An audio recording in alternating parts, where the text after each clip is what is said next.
What's going on, guys? Welcome back to the channel. Today's a good one. We've got some new wheels for the Beamer. As you guys know, wheels completely change a car. It can make a car look trash to amazing. Now, I didn't really know what way I wanted to go with the wheels because I wanted to run some like deep dish Jap wheels, and obviously being 5x120, they aren't exactly super readily available for it. And I know you can get hub adapters that go from 5x120 to 5x114.3, which is great, but once I chuck those on, I'm probably not going to fit anything with any decent dish. So what I thought I would do is have a chat to my boy Ethan, who has always looked into Beamer stuff because he was keen to get a Beamer a while ago, and he gave me an idea. So I had a little look on Marketplace, and turns out they actually had exactly this set of wheels.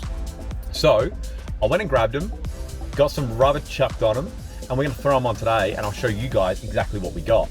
Now, in this video as well, I'm going to chuck in at the end, a few of you guys have asked me for a video showing how long it takes for the crown to go from hyper-low to full high mode on my ASC 680 controller. So I'm going to chuck that in as well, so you guys can see how long it will take if you need to go from, obviously, those from the bottom setting to the top setting. And obviously I'll speed it up because I'm not going to make you guys sit there for 20 minutes watching a car air up, because it's going to take about that time. So anyway, firstly, let's get down to business. Let's get down to business. Let's get down to the BMW and get these new wheels put on, and I'll show you exactly what it's going to look like. I'm so excited to get these wheels on.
So boys, these are the BMW X5 wheels. I think they are 132 style, but I could be incorrect there. They're 19 by 9.5 in the front and 10.5 in the rear. I'm pretty sure the fitment is plus 48 front, plus 45 rear. And they have just come up so good. So the fitment, the actual ride height looks incredible in the front, and that's probably where I'll sit it when I get coilovers in. But the rear obviously needs to come down an inch. The front's only sitting this low because the front suspension is cooked.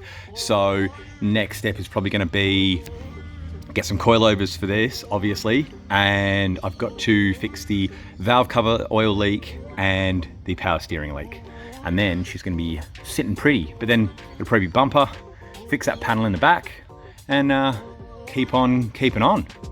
Keep on keeping on, gotta keep it on. Oh, I love this look. This looks so good. It's completely changed the car for me. All right, so that's all done. I am so happy with how those wheels look. And the fitment on the inside edge was so tight, it was ridiculous. That's what she said. So the rears, granted, if you're looking like from the front to the back of the car, the rear wheel well kind of goes like that towards the wheel at the bottom. So they got really, really close. That was like 3 mil apart. But then as you obviously lower the car onto the wheel, it has a lot more room. So that was all good. In the front, you had about 5 mil between the inside edge of the wheel and the strut, but doesn't rub at all. So happy man. It looks so good. I'm absolutely so stoked. But anyway, got the old ones in the back. Gonna go store them at home. Let's get home. Let's bag this crown out. And I'm gonna show you guys exactly how long it takes to go from full height, like the highest high you can reach, to hyper low, and then I'll swap it around and I'll go from hyper low to the highest of high. So you can see worst case scenarios, what you're gonna be looking at for both.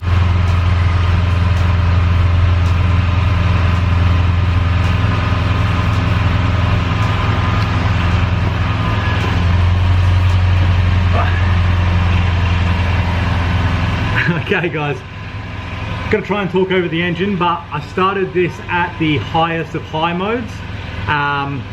Obviously selected the hyper low mode, and this is gonna be how long it takes to go down.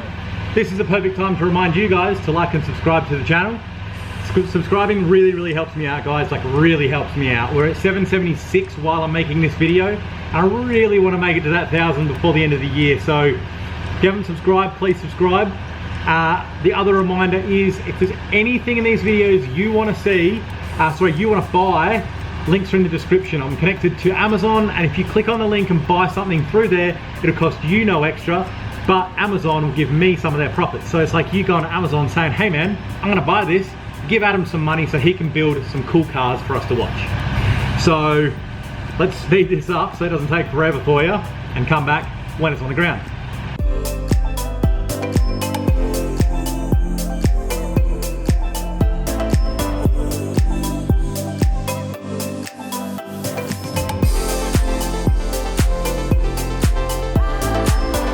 Okay, so it takes about, what would that be?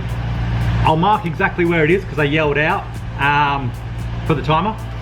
And now we're gonna go from hyper low to all the way up. But just quickly, let's show you what it looks like. Okay, so that's hyper low.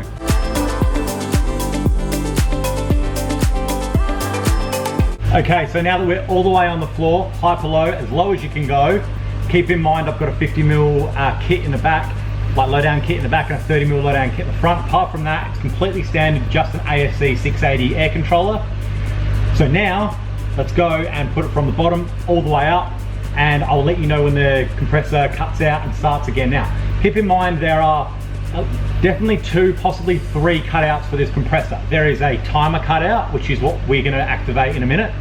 There is a temperature cutout, which is when you're using it too much. And then there should be, as far as I'm aware, a pressure cutout. So when it reaches the correct pressure, all the solenoids are closed, it'll cut off. Now, the timer cutout, I think it cuts out for about 15 minutes, but we will find out exactly how long it cuts out for before it resets. The temperature cutout can be like 3 hours. I've had it once before when I aired all the way down, and then I aired halfway up, and then I aired down again, and tried to go back up again. It cut out temperature-wise. So, that took forever to go back up, had to reset the temperature, and it sucked. So, and then the pressure one, I am assuming, because most compressors have a pressure cutout. So let's get in there, start this timer, and show you guys how long it takes to go from hyper low to the highest mode.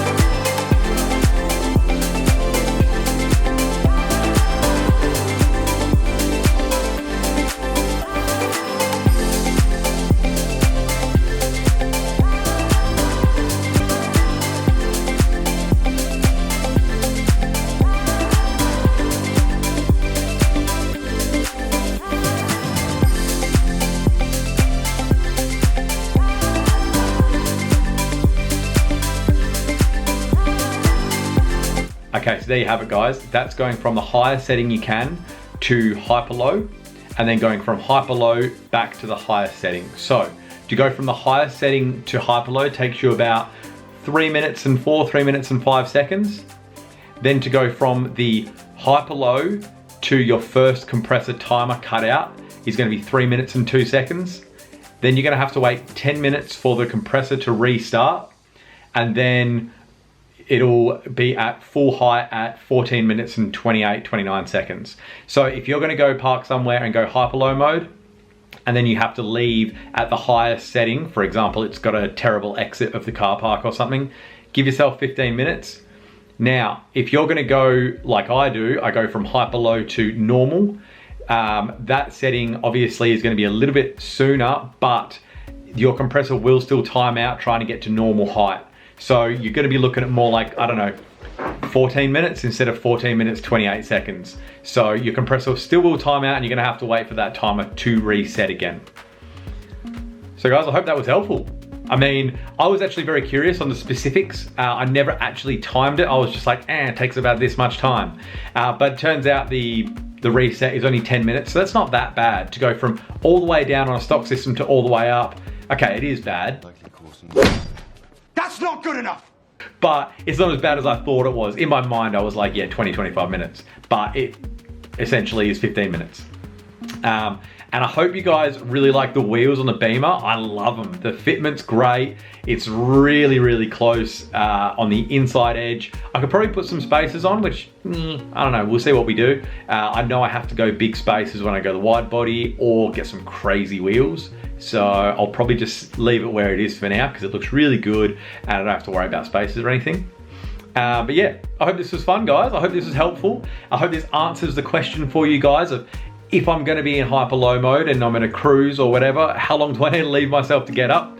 It's gonna be 15 minutes, but make sure you're not, up, down, up, down, up, down, because you'll probably then hit the temperature cutout, which is like 2 or 3 hours to reset, I've found roughly, and I'm not gonna go and test that one for you, I'm sorry, but hitting the temperature limit obviously is getting the compressor too hot for what it likes, and I'm trying to avoid that, trying to get some longevity out of this compressor before I do the compressor tank upgrade. Like I've spoken in previous videos, I would like to incorporate an aftermarket like Viair compressor into a tank that feeds the stock system, and then whenever the solenoid's open for the front left, front right, or the rears, it's already got the compressed air there, so then they can just up to whatever height I want to be at, and then when I'm driving to my next destination, that tank can then fill up again.